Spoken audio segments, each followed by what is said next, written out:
Hello and welcome. I would like to begin by acknowledging that the land on which we're based is the traditional territory of the Mississaugas of New Credit, First Nation, the Haudenosaunee, the Huron-Wendat, and home to many diverse Indigenous peoples. We honor all the First Nation, Métis, and Inuit people, and the Indigenous, Maori, and Aboriginal people across your respective regions who have been living on the land since time immemorial. Welcome, everyone. My name is Caitlin Piccini. On behalf of the SheEO team and our community, we are so grateful to have you joining us for our Learning Lab. Today, we will be talking about resiliency and surviving change you didn't ask for with SheEO Venture Development Guide MJ Ryan. We added this topic to our ongoing series of Learning Labs in response to the advent of COVID-19 as a way to support everyone in the SheEO community as we navigate these challenging, unprecedented times in our businesses and personal lives. So thank you for joining us today, and we hope you'll find it valuable. To get started, we'd love to hear where you're joining in from, so please type it in the Zoom chat. For those who are new to SheEO, I'll start with a quick overview on what we're all about. At SheEO, we are a global community of radically generous women working on the world's to-do list, transforming how we fund and support women-led ventures. Within the SheEO model, hundreds of radically generous women, which we call activators, each contribute $1,100 or £850 in the UK. All of that money is pooled together and loaned out in the form of interest-free loans to women-led ventures who activators select. Each year, the money is paid back into the fund and loaned out again to support more and more ventures who are changing the world. Over the past week, our community of activators and ventures have been totally focused on supporting each other and keeping each other in business as we navigate the advent of COVID-19 and the uncertain times that will certainly follow. We've seen ventures reallocating their resources to keep their teams employed, activators and ventures loaning each other funds to stay afloat, and other incredible acts of radical generosity. If you want to learn more about SheEO or to become a SheEO activator, you can visit our website at www.sheeo.world. We are so excited to have you join us today. This session will be content-driven with time for questions at the end. Please use the chat box to ask your questions throughout the presentation, and we will answer them at the end. And now it is my pleasure to introduce you to MJ Ryan. MJ has served as an executive coach to executives and entrepreneurs around the world for the past 18 years. She was the founder and CEO of Canary Press, one of the fastest growing book publishing houses in the 1990s. MJ is one of the creators of the New York Times best-selling Random Acts of Kindness series and the author of Habit Changers, This Year I Will, and many other titles. Over to you, MJ. Hello, I'm happy to be with you today as we look at this very hopefully useful topic about resilience, surviving change you didn't ask for. We're going to focus on ourselves today. This is not about our business. This is not about the companies that we work for or with, but this is really about a chance for you, hopefully, to learn some things that will help you personally navigate this challenging time.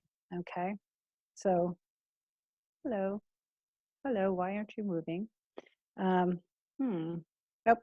Okay, that's good. All right, now we go. All right, so first of all, welcome to Permanent Whitewater. What we're going through right now has been predicted in not in its specificity, but in the fact that we are living as a global community in what has been called for the last about 20 years a VUCA world, meaning it's much more volatile, uncertain, complex, and ambiguous than ever before. And what that means is that change and uncertainty is our new normal, especially, of course, right now, as we're all sitting in our houses wondering what is going to happen to us in the next even few weeks, much less few months. So this is something that I believe that that learning the ability to be resilient is something that we're going to need not only for today and this week and this month, but also as we move forward into the coming decades with whatever uncertain and volatile things will happen that we can't predict right now. All right, so we're going to really focus on resilience. So what is resilience? So simply put, it's the ability to recover rapidly from adversity. And this is the word I love. It's buoyancy. It's the ability to hold yourself up in water as the sea is choppy. And some of us may have currently have it more than others, but every single one of us can cultivate it. And one of the interesting things that has happened in social psychology over the last 20 years or so is that we used to think some people were resilient and other people weren't. That was just the way that it was. And they studied people who were resilient and they said they did certain things, but they didn't understand until they started doing research really focused on how do you cultivate resilience.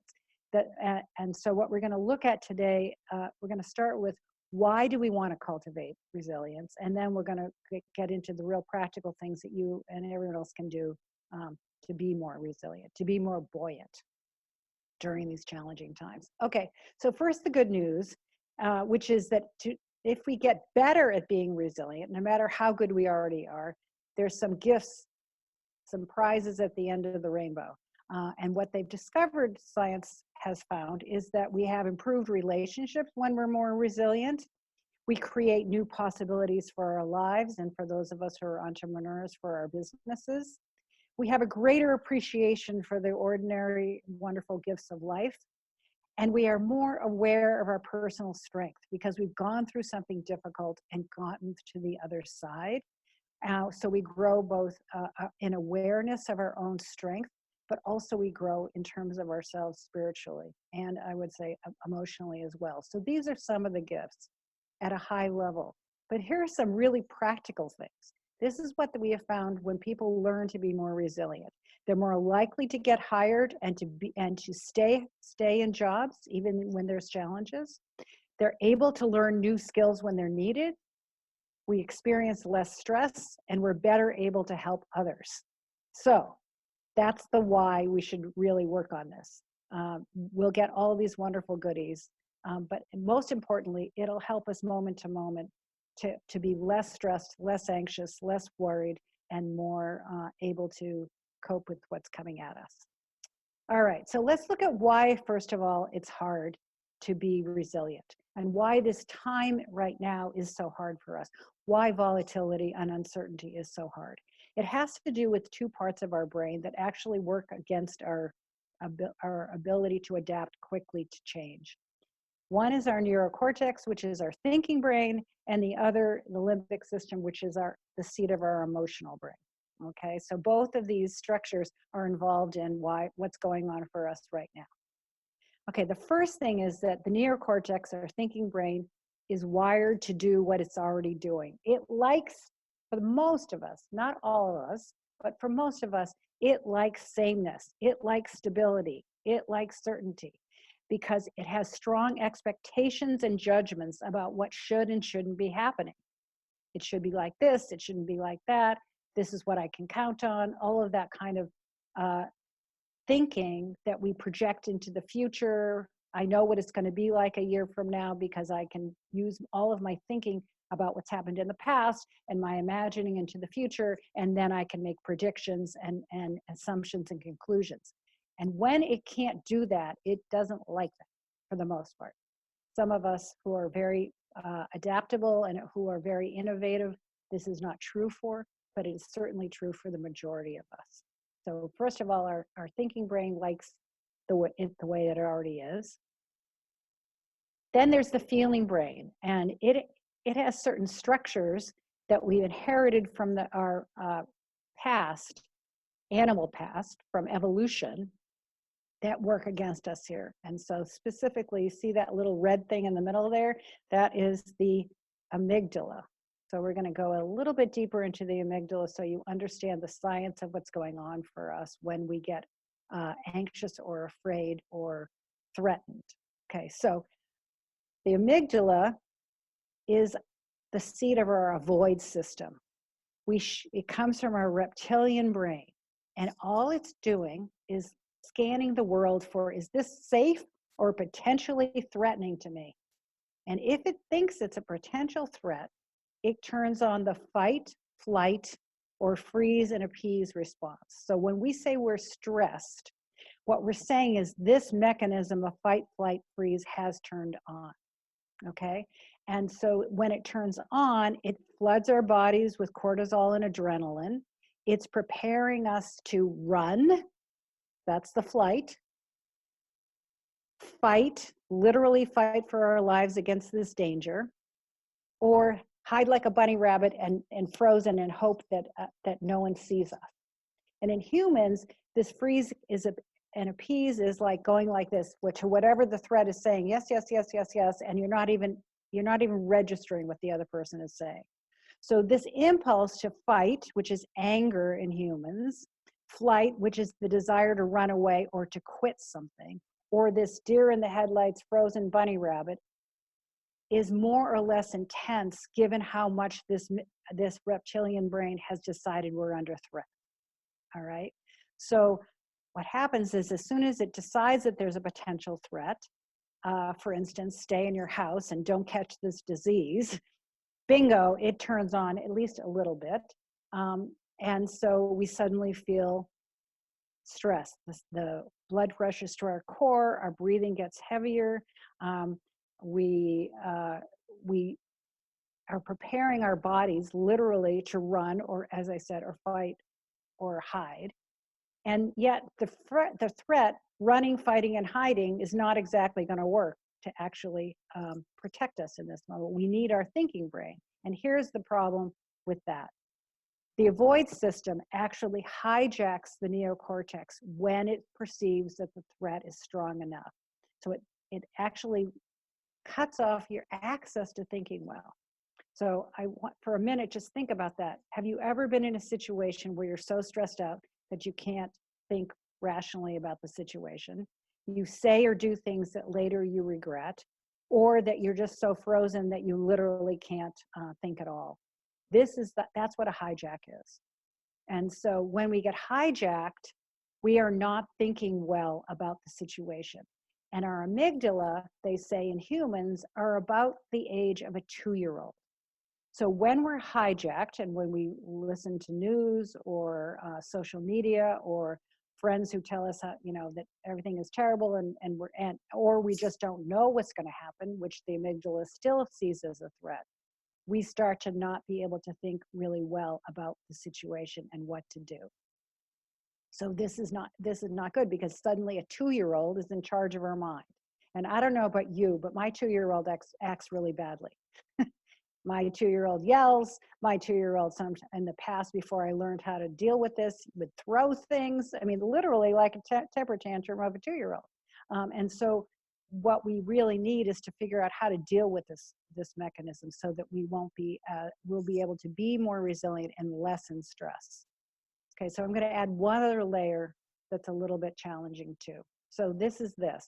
In addition to the threats that your personal amygdala comes up with about the situation, as a group of human beings, for the most of our past, we were tribal people. We lived in small groups of people, and we therefore are aware of social and emotional, quote, threats that have to do with community.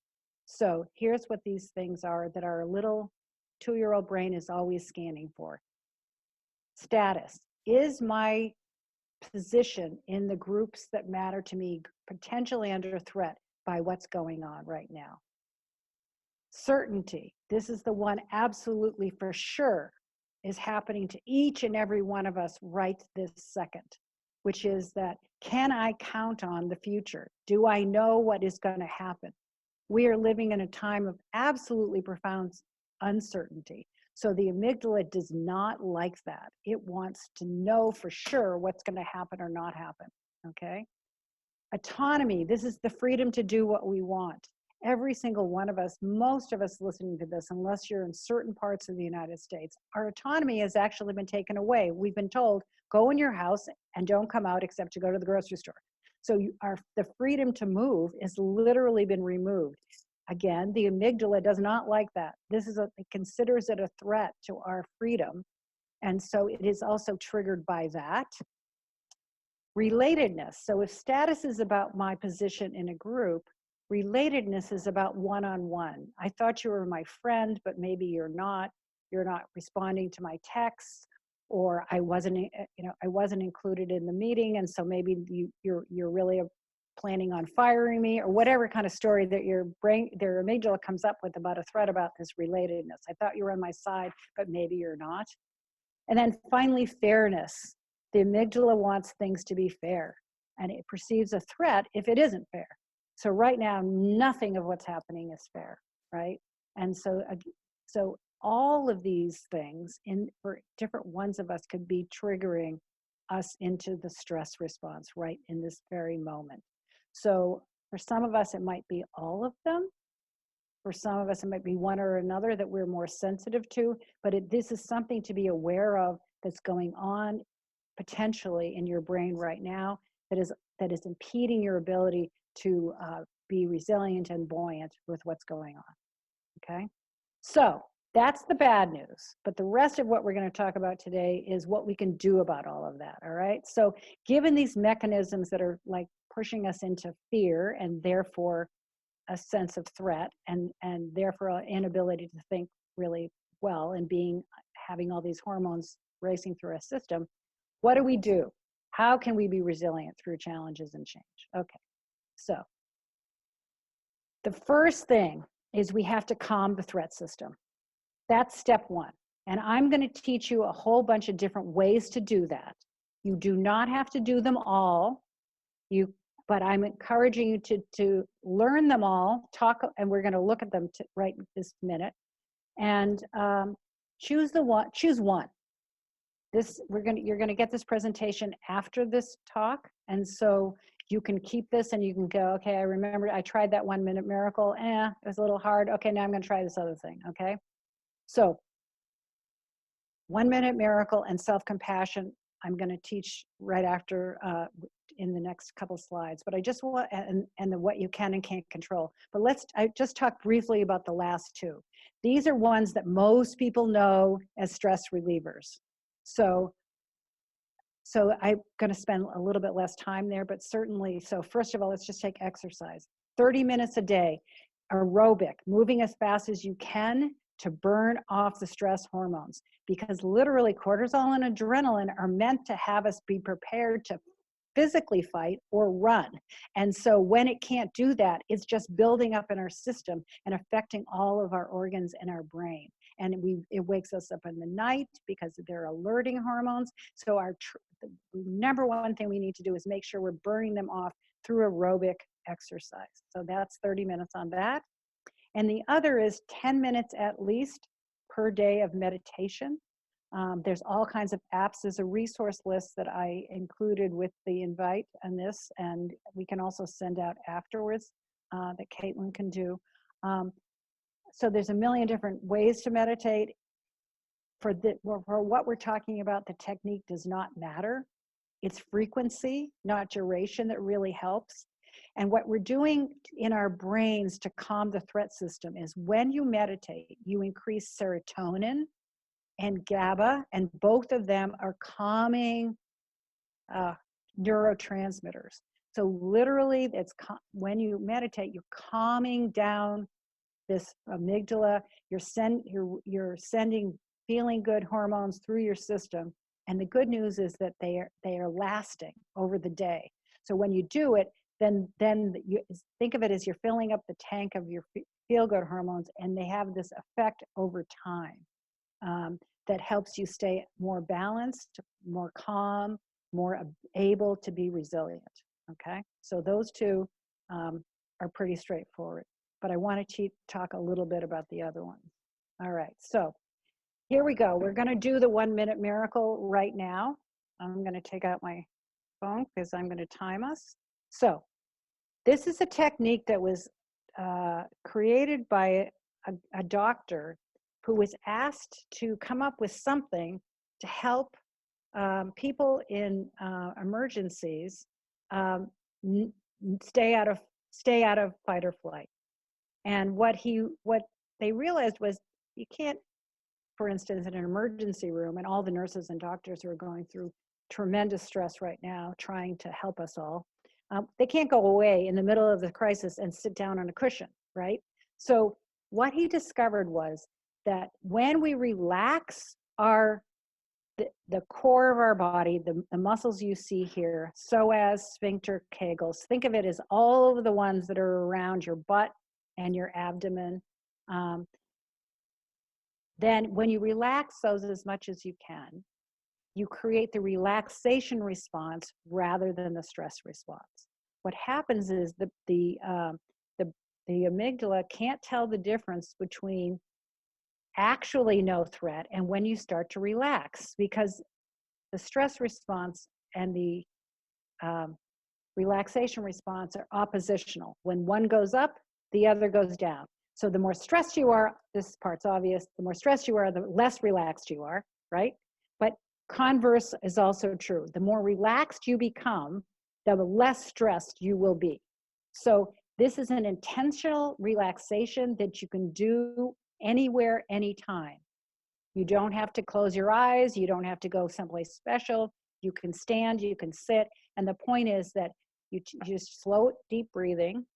And every exhale, you're going to try to relax all of these muscles in what you're seeing here in this diagram, okay?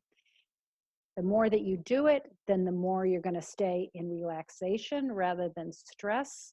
And within 30 seconds, which is how long we're going to do it, you actually start to regain your ability to think clearly. It reduces the hijack and brings your thinking brain back online. So we're going to have a delicious, actually 1 minute miracle right now. And I will call the time when we're done. Inhale through your nose.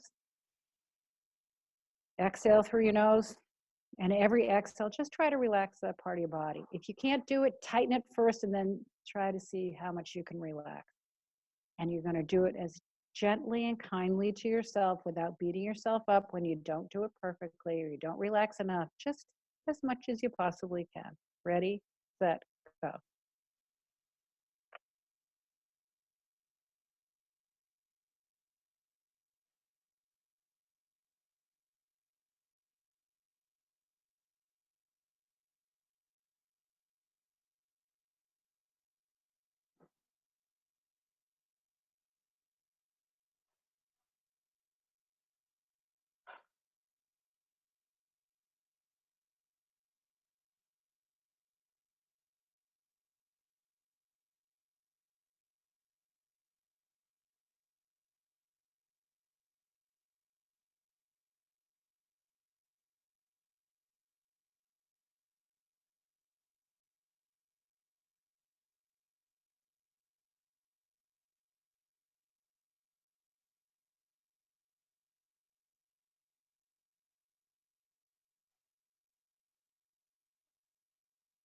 Okay, that was a minute. Check in with yourself. How do you feel? I don't know about you, but I definitely feel more relaxed, and again, not maybe as relaxed as you could possibly be. This is not about perfection. This is just about starting to develop this as a practice to calm your threat system. Okay. All right. Second one to help calm your threat system is, we said that the amygdala is part of our avoid system of our reptilian brain. So this is a technique that it uses a different part of our limbic system. It's the attach system that comes from our primate brain. So think about, there you see the perfect picture of the monkey clinging to the parent, right? And it's the chest to chest contact.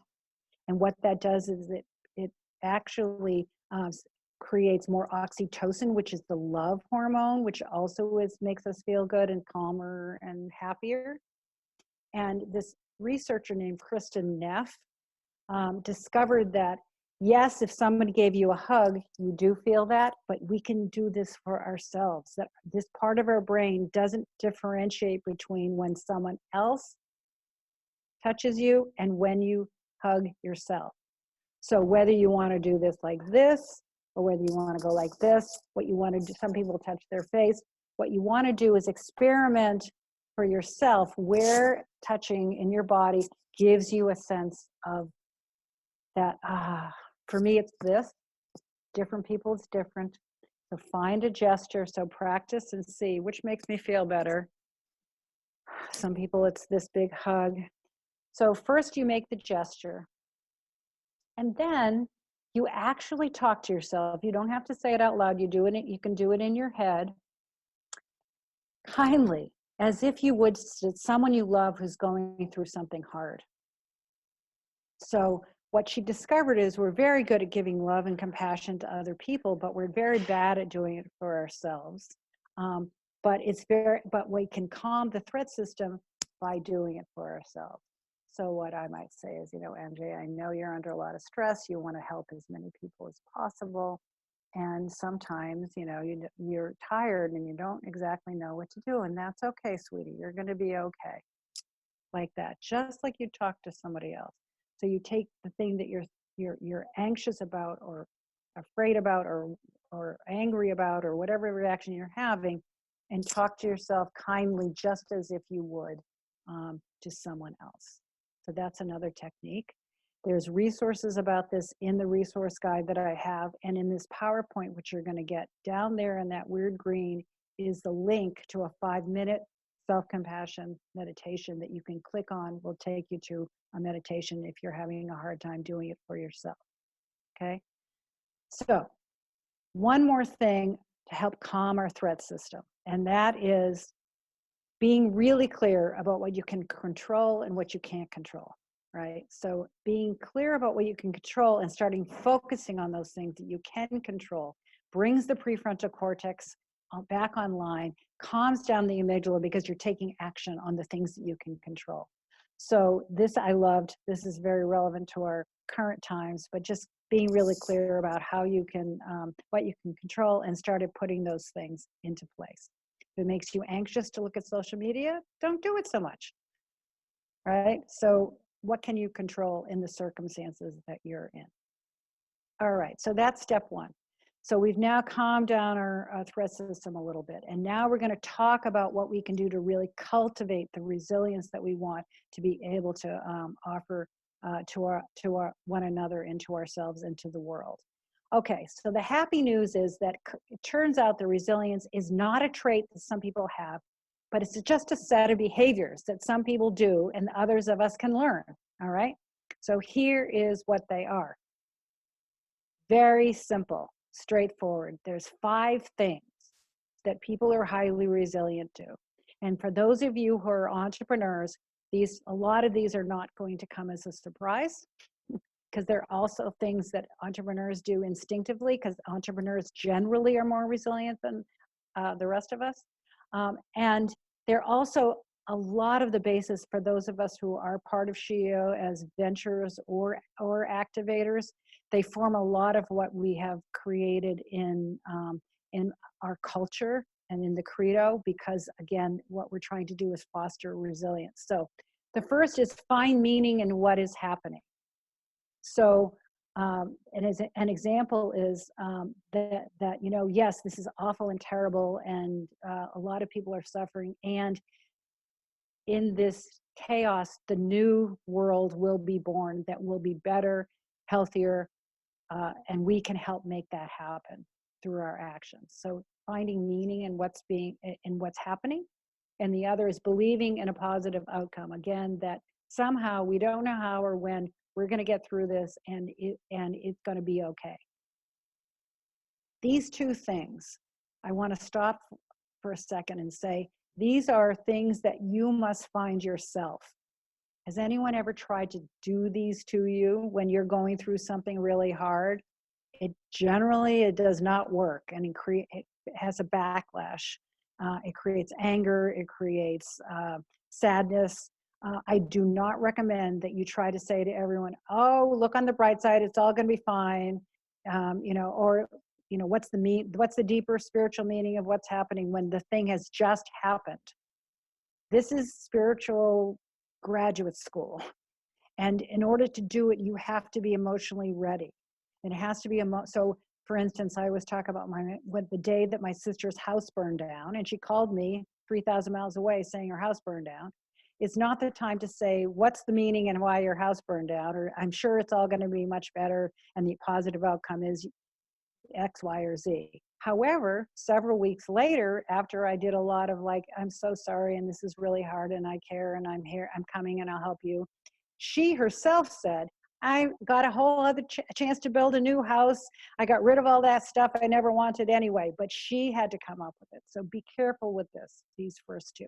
You can do them for yourself, but don't force them on anybody else, please. Okay. The third one is super important. We have to be willing to learn and grow. We have to enter into the situation that we're in right now saying, we're going to learn, we're going to grow. We don't know how we're going to learn. We don't know what we're going to need to where we need to grow. But our willingness to learn and grow will help us be much more resilient. The fourth, laughing, finding ways to enjoy yourself and have humor, whether that there's all kinds of research that this really helps resilience. It also helps our health. There was a researcher many years ago, probably 30 years ago now, who wrote a whole book about how humor is a curative, which it is. Because again, what it does is it gets our feel-good hormones going, which counteracts the stress response, which boosts our immune system, okay? And then the fifth, practice generosity, what we at SheEO would call radical generosity, and gratitude. I want to talk a little bit more about that. So before we go there though, in order to trust that you can learn and grow through this, that there will be a positive outcome somehow, even though we don't know what those outcomes are, and that we can find meaning in it, I'd like you to just for a minute, stop and think about any other past difficult thing you've gone through. Anything in your life that was a challenge that you got through. What inner resources did you grow through that difficulty? If we were together, I'd have us turn to our neighbor and next person sitting next to us and actually say that out loud, what we grew in ourselves. But instead, I'm going to be quiet just for a few seconds so you can think about what were the inner resources of mind and spirit that I've grown when I've gone through other things.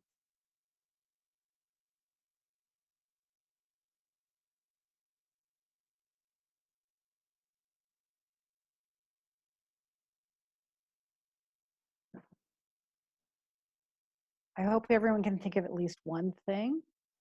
And when we think of that thing, it gives us hope and faith that just like that, we will also be able to think, to learn and grow, even though we don't know how and under what circumstances those things we will continue to learn and grow, and that we'll be able to face the challenges that were in front of us, just like we have faced the challenges behind us. Okay. All right. One other one, please connect virtually to other people. This is not a time to stay isolated.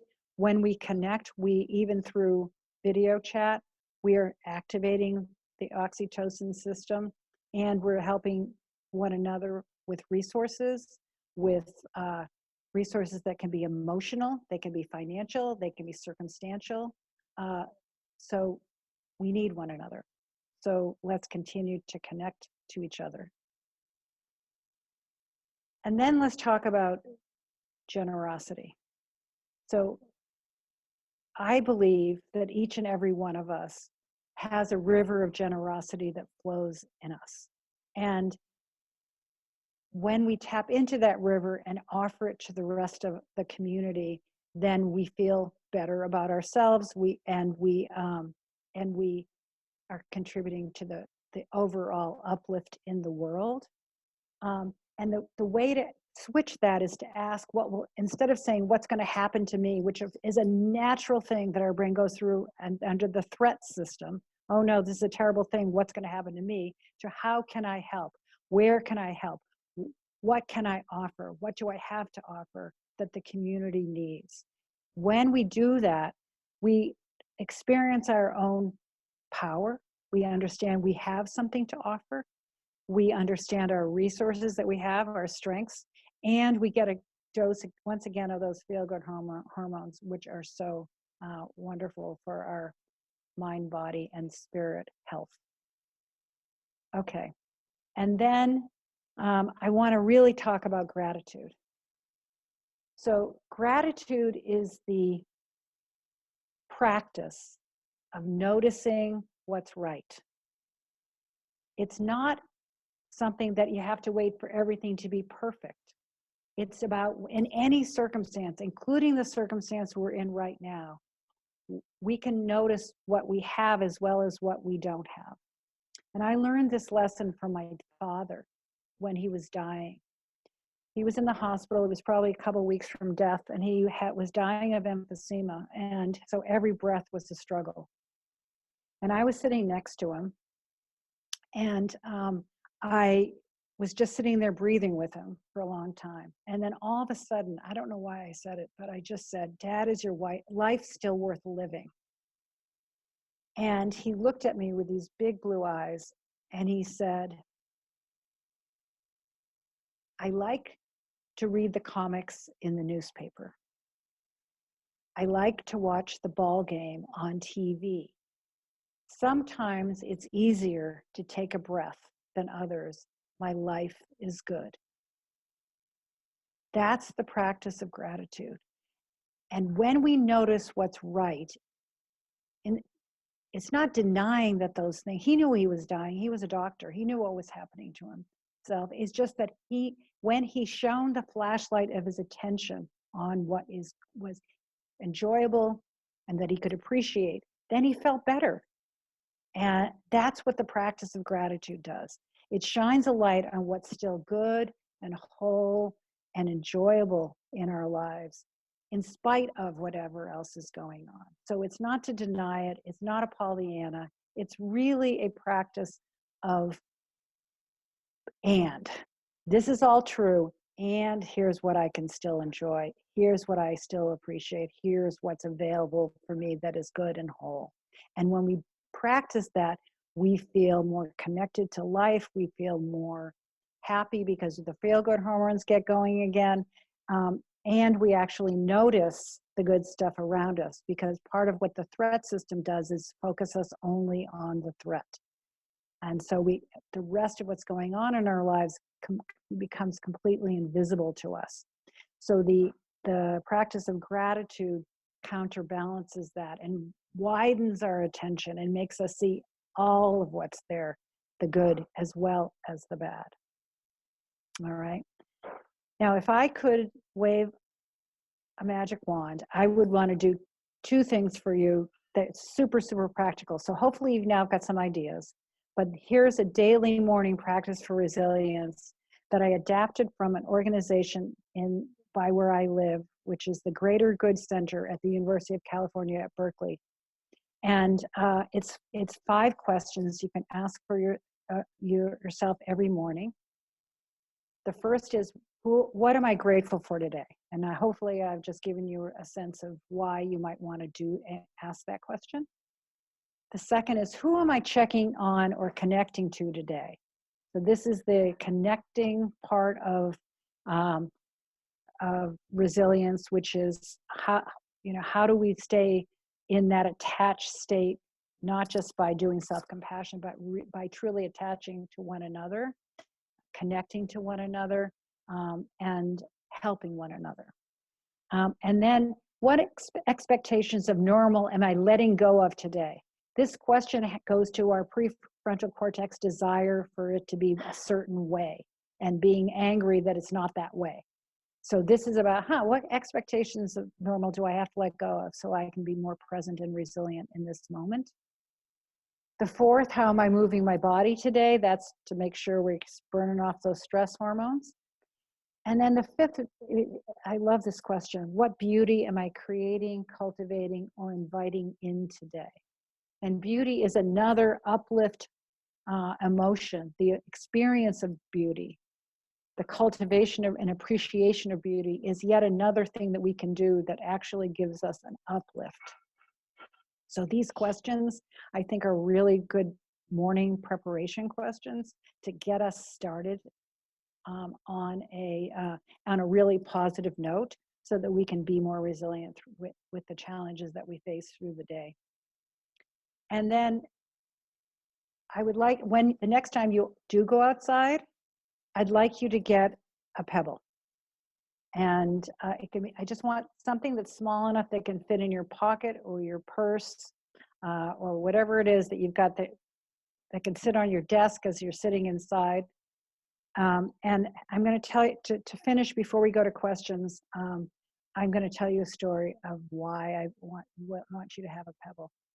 So, you know, I've been writing about gratitude and the positive emotions for about 20 years now. And one day I got an email from a guy named Dave, and he said he was starting a charity that donated money to create centers for young adults that were fostering out, as they call it, which are people with the day that you turn 18, at least in the United States. No matter what you've been in a foster system, you've been taken care of sort of by people. And the day you turn 18, you're out. No more help, no more place to live, no more food, nothing. And Dave thought this wasn't a good idea. So he decided that he was going to use his proceeds from he was a real estate agent, to create a halfway house that was helping people coming out of the foster system, young ones, make this transition. And so he said, would you be willing to sell me some copies of your book on gratitude at half price that I could give away as a gift for people who donate to my charity? And I said, I can do better than that. I can give them to you for free. So I had my company send him a case of books, and that to me was the end of it. So one day, I'm going out to my mailbox, and there's a package in there from someone I don't recognize. And at the time they were saying, don't ever open any packages from people you don't recognize because it could be some terrible poison. And so I don't know why I did this, but I opened the package at my mailbox down the driveway, and a pebble fell out. And then I thought, this is really bizarre. Okay. And so then I looked at the letter, and the letter was from Dave. And he said, I want to tell you more about the charity that you donated to. And we call it Laurel's Place. And the reason is because Laurel is one of the young women I met that inspired this project. And he said Laurel was about to be 18. She was about to be fostered out. And she had been in the foster system for 10 years. And she had been in 10 placements in 10 years. Every single thing she owned was in one black plastic trash bag that she carried from house to house as she was moved from place to place. And he said she was the happiest person that he had ever met in his life. And he asked her, Laurel, your life has been so hard. How come you're so happy? And she said, well, it's because for a while I lived with Mama Jean.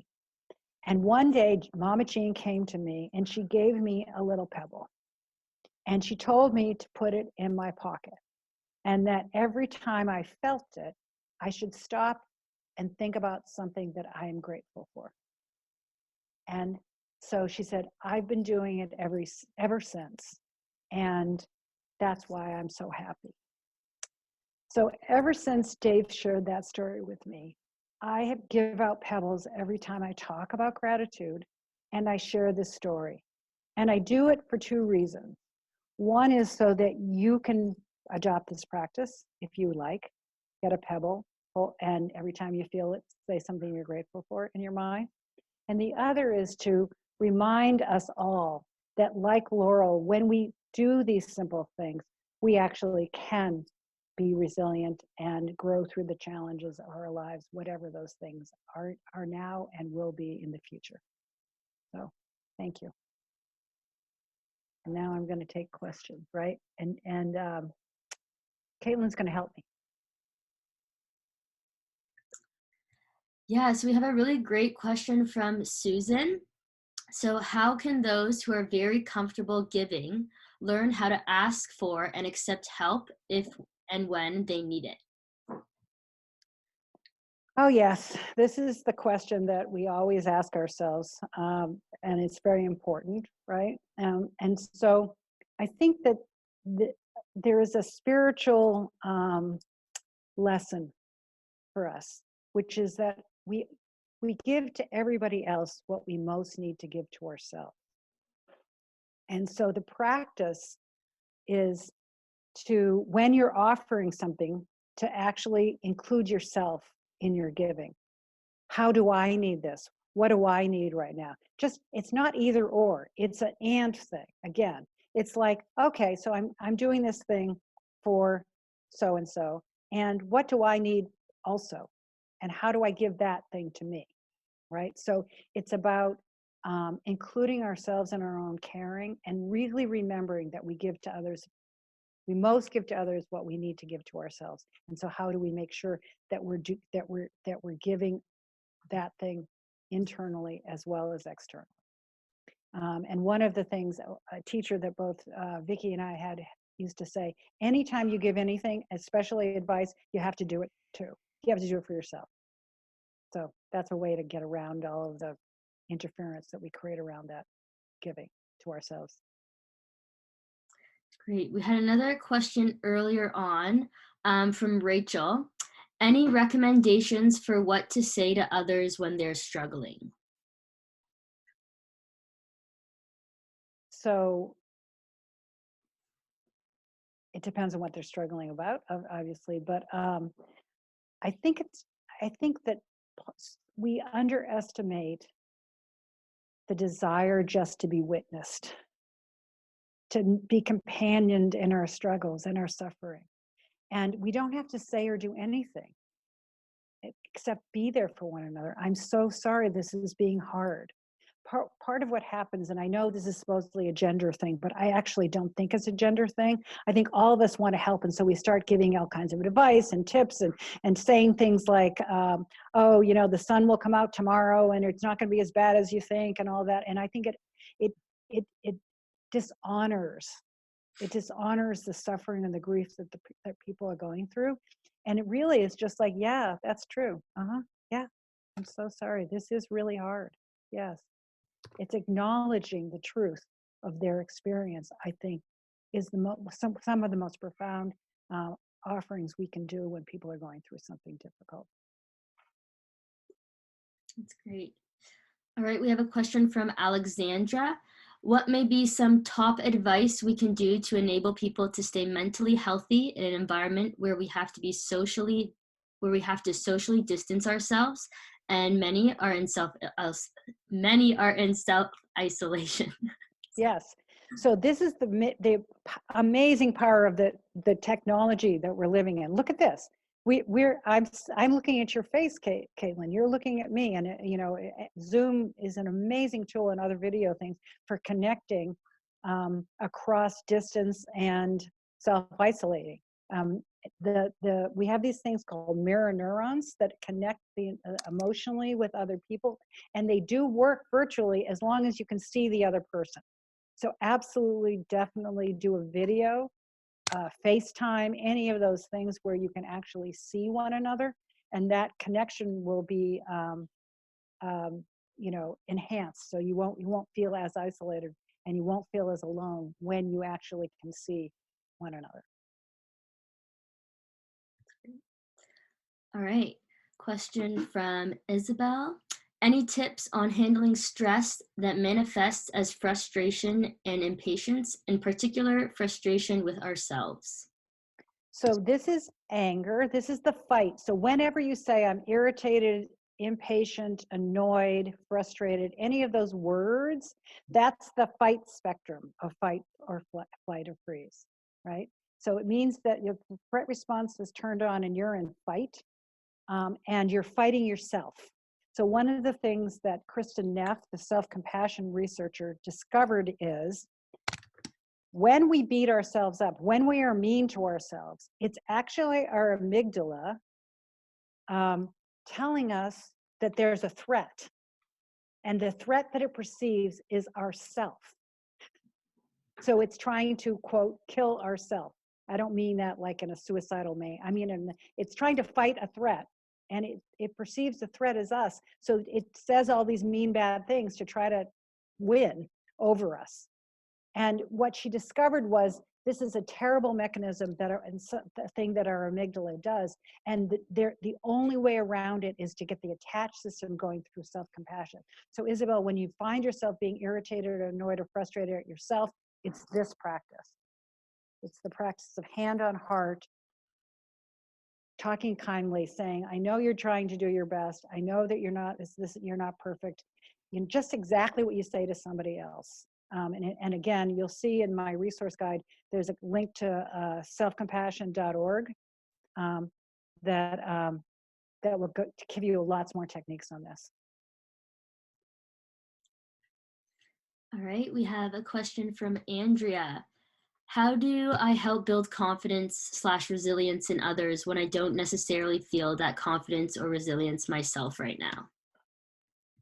So I don't think this is your job to build confidence and resilience in other people. It's interesting. Years ago, I wrote a book on happiness, and everyone who came to my talk on happiness said, "How can I help so and so be happier?" Like, so, we can impact other people, we can support other people, but other people are also on their own journey where, you know, what we can do. So let me tell you what I would say to people in those circumstances. You can take those things that we talked about practicing gratitude, about enjoyment and beauty and stuff, and ask questions like, what did you enjoy today? What are you grateful for today? So you incline the Buddhists call incline the mind. You incline their minds towards thinking in these more positive ways. What could be a good outcome out of this situation? What resources internally do you have that you can use right now? So it's really about going into question mode and using questions that lead people to gratitude, generosity, those kinds of attitudes. Something I didn't say earlier was part of what it's amazing to me of what women researchers are doing in the world today. They're asking all kinds of questions that no one else asked, like why do we beat ourselves up when we're which led Kristen Neff to self-compassion. Some other researcher asked the question, asked the question, what are positive emotions for? We know the negative ones are to protect us, whether they do or not, but that's their intention. So why do we have positive ones? What is the intention of them? And what they've discovered is that it's to help us recover from the negative. The positive emotions, gratitude, generosity, kindness, all the ones we've been just talking about, the appreciation of beauty. When we practice them, we up the relaxation response and we down the threat response. And so we bring our bodies, minds, and spirits back into balance. And so so we need to do that for ourselves. And the best thing we can do to support other people is to help them by asking questions to bring themselves back into that state as well. Amazing. Okay, we have time for a few more questions. So one from Elaine. Any advice on how to handle the guilt and pain I'm struggling with as I have to lay off my staff and fear that my organization cannot survive this crisis? So first of all, I'd like you to reach out to get help with whether or not that's what you have to do. It may be, but what I would like you to do is to make sure that that's true, or if there are other, because part of what we're discovering with SheEO as we come together is there are other options depending on your circumstance. So whoever wrote that question, Caitlin, can that person get to me somehow? Can you send me that person? Okay, yep. And so I'm happy to talk to you about whether that's true or not. So because part of what you want is to be able to say, I tried everything else, right? And this is the only option that really makes sense. And so it's I call it regret insurance. So then even though you're going through the difficulty, and even though you have to do this really painful thing, you know in your heart that this is the right path. So I'd like you to know in your heart first that it is the right path, and then be real. It's hard, it's horrible, it's sad, yeah. I was talking to one of the other ventures about having to do this, and she said, I don't know if I can do it without crying. I said, well, cry. That's your authentic expression of that this is not a choice that you really want to make. And so I think that our willingness to be vulnerable, our willingness to really care, our willingness to try to help people find other options and support, you can do a lot to express and support one another, your people at this time, even if you do have to do this drastic thing. All We right. have one. Yeah, Yeah, let's go ahead. All right, from Harshini. So, how could we have a constructive and productive day for a healthy mind when we are confined and restricted to do a lot of many things in the current COVID-19 phase? This is apart from having an optimistic outlook. Again, I think that the best I know is the things I offered today. So it's really about how do I mean, again, Caitlin, there was a lot of information. There was a lot of suggestions. It's probably too overwhelming. So what I would really encourage you to do is to get the PowerPoint that Caitlin's going to send out and pick a couple things and start to do them, whether that's meditation or the 1 minute miracle or making sure that you're exercising, even if you have to run in place in your house. My kids got me doing Blagottis, we're doing these YouTube things that are, with soup cans and all kinds of crazy things that are that you can do in one room. So I think we have a lot of options, but I'd encourage you to look at more deeply at some of the suggestions I made. Awesome. All right, thank you everyone so much for your questions. There were only a few that were unanswered, so we'll send those to MJ and MJ will answer them and then we'll send them to you as a follow-up email. And thank you MJ so much always for your time and your wise words and your tips and resources. So at SheEO, feedback is super important to us and we'd love if you would take a couple seconds to fill out the survey. I think Jesse will shoot it in the chat box there momentarily, so please let us know how we did. And as I mentioned at the top of the call, we're hosting a series of learning labs this week and next. So this week we've talked about future-proofing your business idea and productivity, and this one as well, resilience. And next week on March 31st at 12 p.m. ET, we'll be discussing how to grow your sales through supplier diversity with Stephanie Fontaine of We Connect International. So you can sign up for next week's Learning Lab or watch the archives on our website at sheeo.world/learning lab. You'll find everything from future-proofing your business idea to building your relationship with your bank. And if you can't join us live, if you register, we always send the recordings as a follow-up. So thank you everyone for joining and we'll see you again next time.